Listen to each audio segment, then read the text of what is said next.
Instantly claiming central space, this opening thrust opens diagonals for pieces and prepares rapid development, setting an ambitious tone for the game. Immediate skirmish for central influence begins, setting the stage for an imbalanced Sicilian struggle.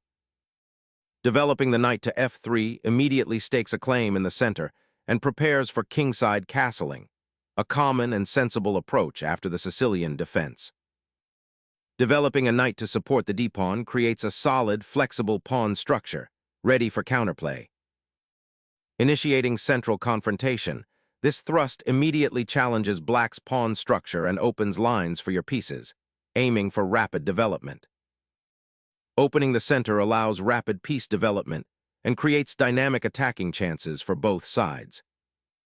This centralizing knight jump immediately challenges the queenside pawn structure, aiming to develop pieces harmoniously and seize initiative. Developing the knight here directly challenges white's central pawn and prepares for a solid pawn structure, harmonizing with the already active queenside knight. Developing the knight to c3 establishes a robust pawn center and prepares for potential queenside expansion or further piece coordination. Solidifying the pawn chain, black now prepares to develop the bishop and potentially challenge white's central influence.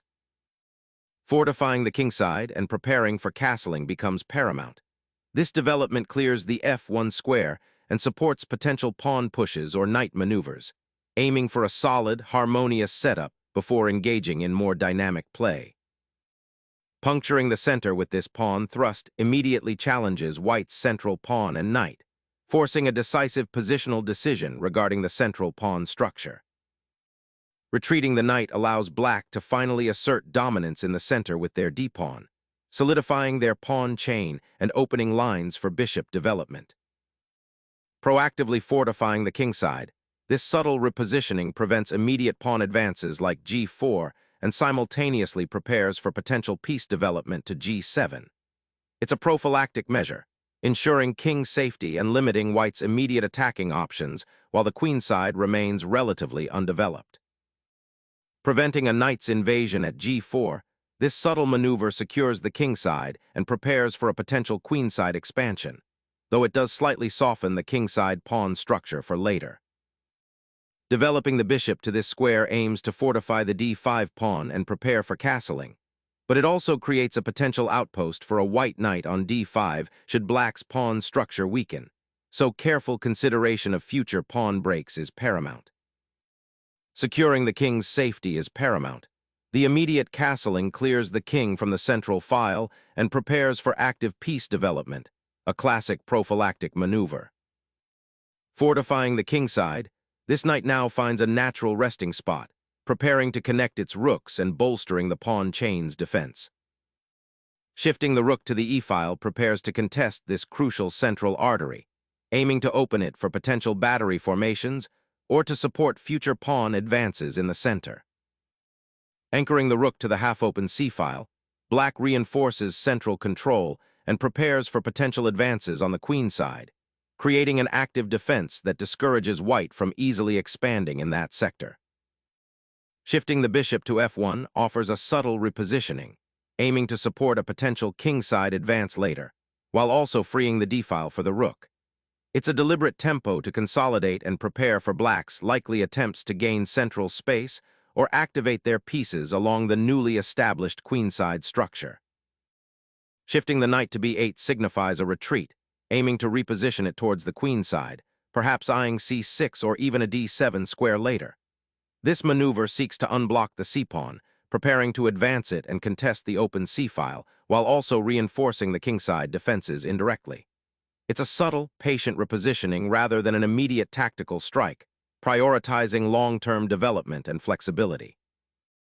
Shifting the knight to d5 creates immediate pressure on the c7 square, aiming to control the central dark squares and potentially disrupt black's queenside development, forcing a response that might reveal weaknesses. Accepting the central pawn exchange instantly clarifies black's pawn structure, though it opens a diagonal for white's bishop and potentially creates a slightly passive outpost for the knight on c6. Suddenly, a pivotal capture that reshapes the pawn structure opening the e-file for your rook and potentially creating a passed pawn down the line if black isn't careful. The immediate consequence is the freeing up of the d-pawn, now poised to advance and challenge black's central control, while simultaneously creating a slightly less imposing pawn chain for white on the queen side. Black needs to be vigilant about defending the d-pawn and preventing white from establishing a strong central presence. The bishop embarks on a promising journey towards the king side, aiming to disrupt white's seemingly solid pawn structure while eyeing the now exposed f2 square. Challenging black's queenside pawn structure, white aims to restrict the scope of the dark-squared bishop and gain a foothold for his own pieces, creating a distinct pawn tension that will define the coming middle-game struggle. The castled king now has a bit more breathing room, tucking behind the pawn chain and connecting the rooks, a necessary step given the potential for aggressive play on the king side or center after white's recent c4 advance. Lifting the queen to the edge of the board here aims to increase pressure on the queen side, particularly targeting black's pawns and potential weaknesses, while also eyeing a future invasion. The pawns advance to a5 aims to gain space on the queen side and prevent white's bishop from finding a comfortable post on b5, while also potentially preparing b7, b5 to challenge white's central control. White's play on the queen side with this pawn advance aims to solidify control of the queenside territory and prepare for potential advances like b4, while simultaneously preventing black's knight from finding refuge on b4 or c4. It's a subtle but important step to curb black's counterplay in this specific structure. Black solidifies the bishop's position, preparing to potentially redeploy it to a more active square, perhaps c6, to support the queenside pawn structure and contest the open c-file. This maneuver also subtly reinforces the central pawn chain and prevents white's knight from eyeing the weak d6 square further. Rerouting the queen to d1, the white queen prepares to shift its influence, perhaps aiming for the king side or a more central position, a subtle repositioning that allows for greater flexibility and avoids immediate confrontation on the queen side where black's pieces are beginning to stir.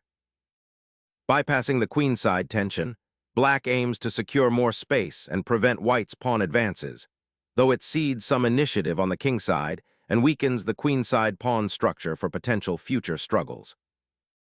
A bold attempt to seize initiative on the queen side, this pawn thrust immediately challenges the immobility of black's queen side, potentially opening lines for white's rook and bishop on the queen side, while simultaneously creating weaknesses on the queen side if black doesn't respond accurately. A bold pawn sacrifice is offered, opening a diagonal for the queen and aiming to disrupt white's queenside structure by creating a passed pawn on the b-file, though it simultaneously concedes significant central space and potential kingside attacking chances for black if not handled carefully. Recapturing on b3 now crystallizes a queenside pawn structure that will likely define the game's character, creating a robust central pawn chain for white, but potentially isolating the b-pawn if black can apply pressure. Black's knight ventures to the queen side, seeking an active role on the third rank. However, this repositioning creates a significant outpost for white's knight on d5, which now exerts pressure on the c7 pawn and hints at future queenside expansion for the opponent. White's bishop now aims to control the crucial light squares towards the queen side, potentially creating targets on b4 and a3, while also offering a strategic retreat to c2 if needed. Black solidifies the central pawn structure, preventing any immediate knight incursions to d5 and preparing to support the queenside advance. Initiating an offensive thrust on the queenside, this move contests the open file and aims to disrupt black's queenside structure, potentially creating weaknesses that can be exploited later. A bold maneuver, nc5 injects immediate activity into the queenside, daring white to prove the soundness of their pawn structure after the exchange on b3. This knight's repositioning not only eyes the c4 pawn, but also prepares for potential skirmishes on the queenside files, forcing white to consider immediate threats rather than continuing their queenside expansion unhindered. The knight now sits on a central outpost, disrupting white's harmonious piece development and creating a point of contention that demands a precise response. Opening up that c-file dramatically alters the immediate tactical landscape. By capturing the knight, white is attempting to disrupt black's pawn structure and create attacking opportunities, though this also releases the tension around the e-pawn and allows black's queen to become more active on the now open c-file. Consider the implications for piece activity. Has white gained a tempo, or has black simply exchanged a less active piece for a more passive one? The queenside pawn structure is now fundamentally changed, and the potential for infiltration along the open file should be a primary concern for both sides.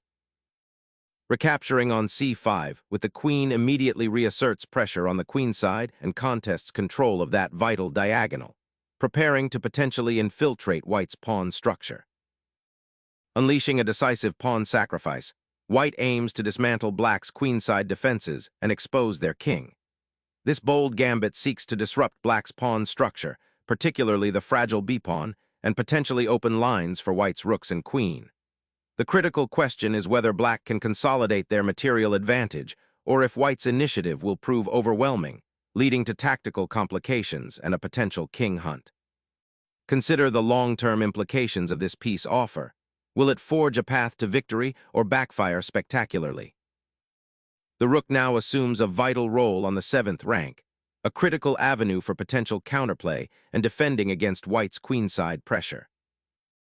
The queen retreats, seeking safety while maintaining pressure on the queenside's weakened pawn structure. Reclaiming the open file is a priority, and the rook's journey to a8 achieves this by eyeing the critical 7th rank, a familiar hunting ground for rooks in Sicilian structures.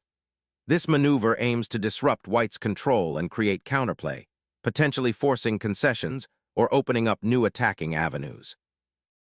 Developing the knight to d2 shores up the queenside pawn structure, and prepares to potentially redeploy the knight to a more active square like c4 or even b3, offering more flexibility than its previous position.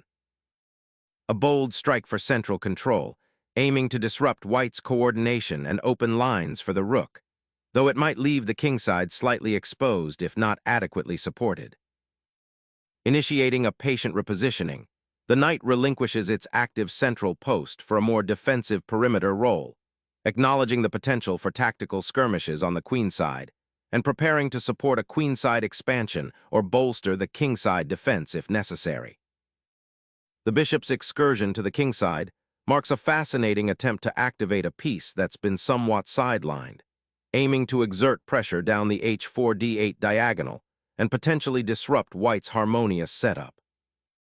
Initiating a pawn storm on the kingside might seem tempting, but this maneuver fundamentally weakens the kingside structure, potentially creating exploitable weaknesses later on. Preparing to reroute the bishop to a more active diagonal, this maneuver aims to establish a stronger presence on the kingside or potentially create threats along the open c-file if white's structure falters. Reclaiming central influence, the knight repositioning to c3 aims to bolster the pawn structure and potentially support a d4 advance, while simultaneously preparing to contest the open c-file. Shattering the static pawn structure, this energetic pawn thrust aims to disrupt white's cozy development and open up attacking avenues on the kingside, creating immediate dynamic imbalances. Securing that rook on the 2nd rank opens up avenues for potential kingside pressure, while simultaneously preventing black's bishop from finding an active diagonal. Securing the queen's position by stepping off the exposed diagonal allows for potential future activity on the kingside and prepares to address the encroaching pawn on the d-file. Securing that open file with the rook is a logical step, solidifying control over a crucial pathway for future operations. The bishop now finds a more active diagonal, eyeing the queenside and potentially supporting a pawn push on the kingside. Initiating a strategic regrouping, the rook abandons the open file for a defensive posture on the 2nd rank, aiming to bolster the king's shield and prepare for potential pawn pushes. Intriguing, black's rook abandons the now isolated a4 pawn, aiming to reinforce the crucial e4 square and prepare for potential pawn breakthroughs on the kingside. This maneuver not only adds defensive support, but also hints at an aggressive future, potentially freeing the knight on a6 for more dynamic action. The entire position is subtly shifting, with black initiating a regrouping that could lead to exciting complications. Injecting pressure to the queenside defenses, The knight's relocation to b5 initiates a multifaceted threat, aiming to exploit the slight structural weaknesses that have emerged and potentially force concessions or create tactical opportunities. Prioritizing king's safety now becomes paramount as the opponent's knight probes actively, seeking weaknesses. A prudent retreat to the h8 square consolidates defensive lines and prepares for potential pawn advances or the maneuvering of other pieces to bolster the monarch's protection, a crucial defensive posture against the encroaching enemy army. Unlocking the long diagonal for the bishop now is a clever idea, aiming to disrupt black's kingside stability through potential pawn advances or bishop activity. This repositioning subtly reclaims central influence and prepares for a more aggressive development, forcing black to consider the newly opened lines of attack. The queen's relocation opens up attacking avenues and also ensures it can participate in a potential skirmish on the queen's side or center. Focusing on activating the queen by bringing it to a more dynamic square is crucial for generating threats. The shift offers flexibility, allowing white to adapt to black's defensive setup with a more threatening piece. The queen repositions to a more active diagonal, eyeing potential weaknesses in white's queenside and preparing to contest the open c-file should it arise. A strategic repositioning, this knight surges forward, eyeing potential weaknesses on the queenside and preparing to support a pawn push or launch a direct assault on black's weakened pawn structure. A bold gambit to inject dynamism into a suddenly static queenside. This move seeks to reroute the rook to a more active sector, perhaps eyeing the c-file's potential for counterplay or preparing for a defensive repositioning behind the pawn chain as white's knight retreats. It's a dynamic assertion, aiming to unburden the rook from its current somewhat passive defensive post and introduce a more potent threat, hinting at a deeper strategic plan involving pawn breaks or piece sacrifices on the kingside. The knight's sudden vault to e6 creates a fascinating dual threat, aiming to disrupt black's pawn structure while simultaneously menacing the vulnerable king. It's a bold maneuver that sacrifices immediate pawn gains for a potent positional assault, forcing black to carefully consider defensive repositioning or face a potentially unraveling position. Seeking to exploit the open file, black bravely sacrifices a pawn to inject dynamism, aiming to disrupt white's otherwise comfortable setup and potentially open lines towards the monarch.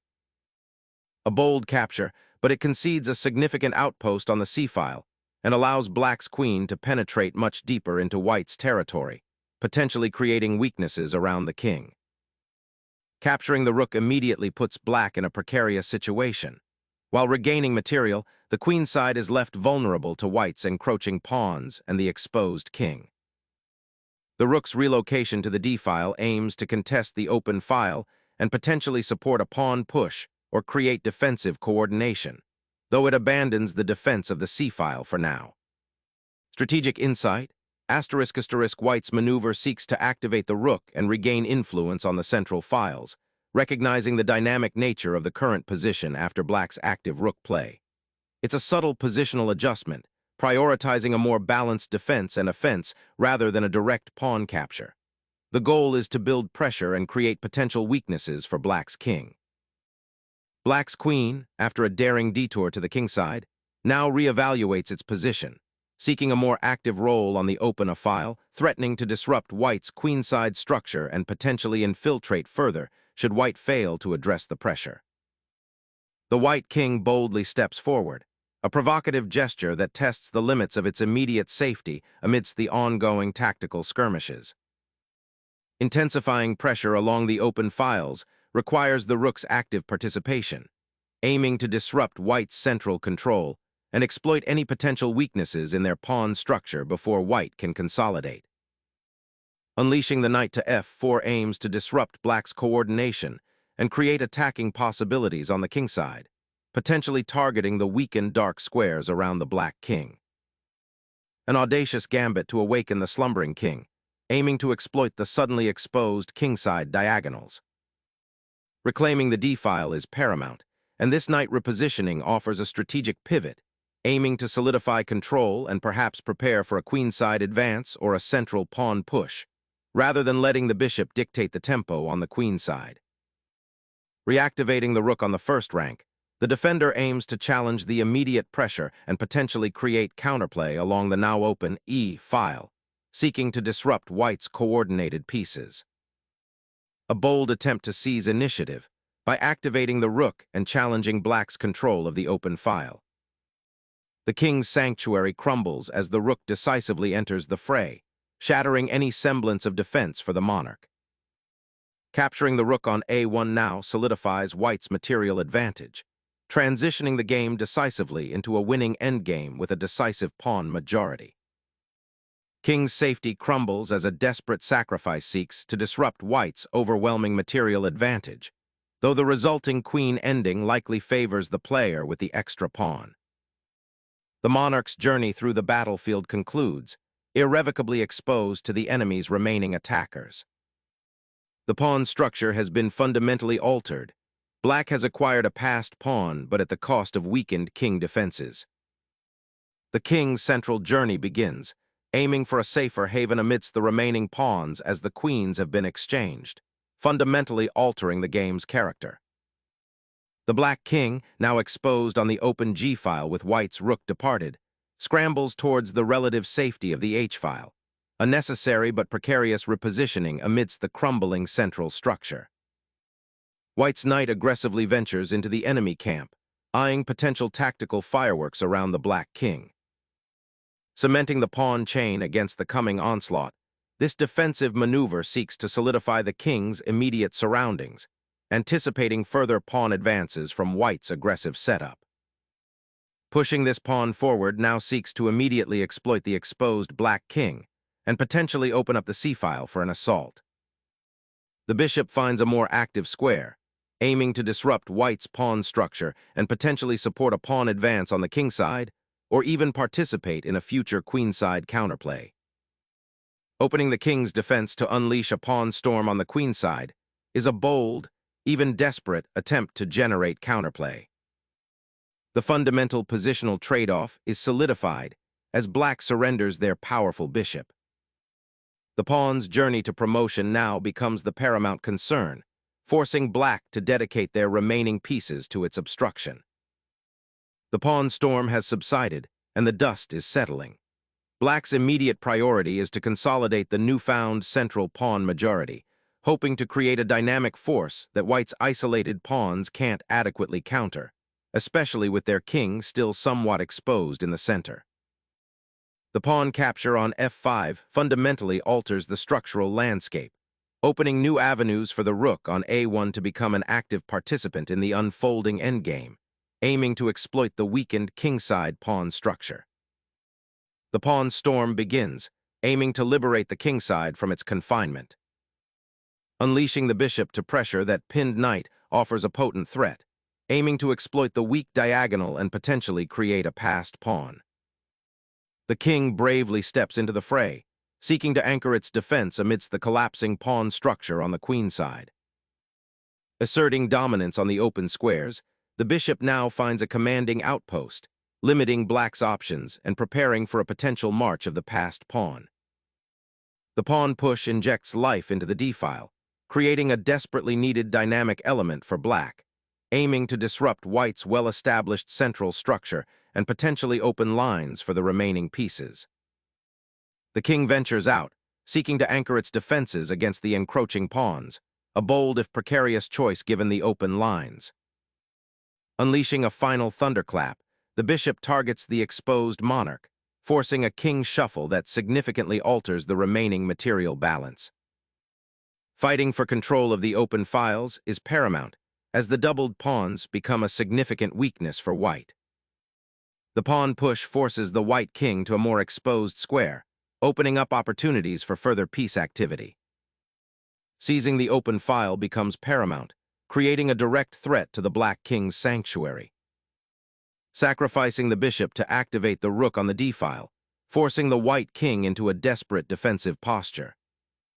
Consolidating the king's position becomes paramount after such a dramatic exchange, as it now serves as a vital anchor in the unfolding dawning endgame. The king's desperate scramble towards the queen side, a last-ditch effort to escape the tightening positional vice, highlights a critical endgame where black aims to exploit white's exposed monarch and create winning chances through pawn activity. The white king ventures into the heart of the struggle, aiming to exploit the central pawn structure and become an active participant in the unfolding endgame. Recognizing the pawns are no longer anchored by black's queenside majority, the bishop redeploys to eliminate one of white's central infantry, aiming to simplify into a more manageable endgame structure. This bishop's repositioning aims to create a robust defensive structure for the king, anticipating the upcoming pawn push and seeking to solidify the center while preparing for potential counterplay. The bishop now retreats, seeking a safer haven to continue its defensive duties. The bishop retreats to a square from which it eyes the pawn chain and offers a potential exchange to simplify into an endgame where the remaining pawns might prove decisive. Embracing the fundamental principles of endgame play, black's bishop now shifts to a more active diagonal, seeking to influence the critical d4 pawn and potentially harass white's king's protective structure, aiming to untangle the remaining pieces for a more harmonious setup. Focus shifts to solidifying the bishop's influence on the queen side, creating a formidable diagonal barrier against any black pawn advances. Unleashing the king into the fray, this maneuver boldly challenges white's control over the central squares and signals a desperate push to activate a piece that has been largely spectators. Pushing the h-pawn now aims to create a decisive breakthrough, potentially opening a path for the king to participate in the endgame or to support a later pawn advance on the king side. The black bishop retreats, a seemingly passive repositioning after a series of pawn advances, yet it aims to preserve its influence on the queen side and await opportunities for counterplay, potentially targeting white's now somewhat exposed d-pawn or even eyeing a swift return to the king side should circumstances permit. Pushing the pawn forward here aims to create a passed pawn, potentially disrupting black's pawn structure and opening lines for the white king's active participation in the endgame. The bishop retreats to c7, a defensive posture designed to protect the pawn on d5 and prevent white's knight from penetrating further along the c6-g2 diagonal, while also keeping an eye on the e6 pawn.